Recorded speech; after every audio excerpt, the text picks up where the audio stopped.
خواجہ حسن نظامی تھے، حضرت نظام الدین اولیاء رحمۃ اللہ علیہ کے مزار کے گدی نشین تھے، آج سے تقریباً 70 سال پہلے مزار کے گدی نشین تھے، قلم کار بھی تھے، شاعر بھی تھے، ایک اچھے انسان، بھلے آدمی تھے۔ وہ اپنے واقعہ سناتے ہیں، وہ کہتے ہیں کہ میں سو رہا تھا،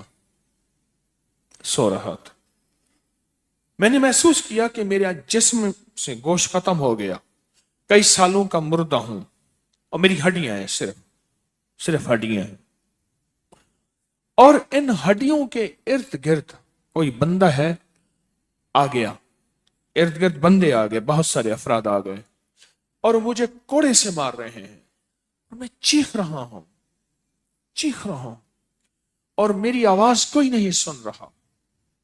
انہوں نے چند بار کوڑے مارے ہی تھے، تھوڑی دیر ہوئی، ایک گونج پیدا ہوئی اور اس گونج کے اندر ایک لہریں تھیں جو آ کے ان کو لگی اور ان کے ہاتھ سے کوڑے گر گئے، پھر لگی وہ خود گر گئے، پھر لگی وہ مٹی ہو گئے، پھر لگی وہ گونج آ رہی ہے، قریب آ رہی ہے اور ان کی مٹی اڑ گئی، اور وہ پھر لگی، وہ صفحہ ہستی سے مٹ گئے، وہ گونج آ کے مجھے لگی، راحت کا ذریعہ بن گئی، جو کوڑوں کی تکلیف تھی وہ ٹھنڈک، اور آ کے وہ میرے اوپر چھاؤں بن گئی اور میں اس میں دب گیا، میں اس میں چھپ گیا۔ میں نے پوچھا کہ کیا تھا؟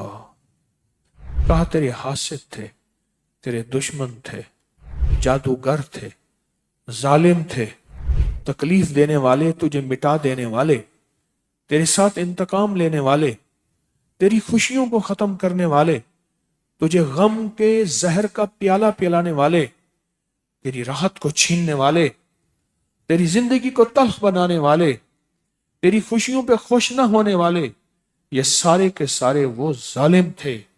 اور کہا یہ کیا تھا؟ کہا کسی بے چین کی دعا آئی تھی، تیرا کام کر گئی۔ کہا وہ کہاں سے آئی تھی؟ کہا تجھے خبر ہی نہیں، تو نے کسی بے چین کو راحت پہنچائی تھی، اور راحت اللہ کی بارگاہ میں اتنی وزنی بن گئی کہ اللہ نے اس کی دعا کو تیرے لیے راحت کا ذریعہ بنایا، تو نے اس کو راحت پہنچائی تھی، اس کی دعاؤں نے تجھے راحت پہنچائی۔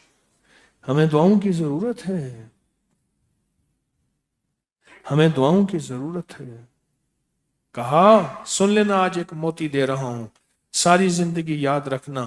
کہا جو مرشد کی اور والدین کی سختیوں اور تلخیوں کے باوجود بھی دل سے تابعداری کرتا رہا اور خدمت کرتا رہا، مرشد کی اور والدین کی سختیوں اور تلخیوں کے باوجود تابعداری کرتا رہا اور خدمت دل سے کرتا رہا، اور میں اللہ جل شانہ اسے بغیر مشقت کی ولایت دیں گے۔ یہ مجھے کسی نے بتایا ہے، 100% بتائیں۔ مرشد کی اور والدین کی سختیوں اور تلخیوں کے باوجود بھی 100% خدمت کرتا رہا اور تابعداری کرتا رہا۔ یہی الفاظ ہیں، اور یہی کے الفاظ یاد رکھیے گا، کبھی پوچھوں تو 100% خدمت کرتا رہا، تابعداری کرتا، سختیوں اور تلخیوں کے باوجود۔ اللہ اسے بغیر مشقت کے، بغیر محنت کے کیا دیں گے؟ ولایت دیں گے، اور اللہ اسے بغیر کمائے تونگری دیں گے، بغیر کمائے تونگری دیں گے، اور اللہ جل شانہ اس کو بغیر توبہ کے موت نہیں دیں گے، یعنی پہلے توبہ ہوگی پھر موت ہوگی۔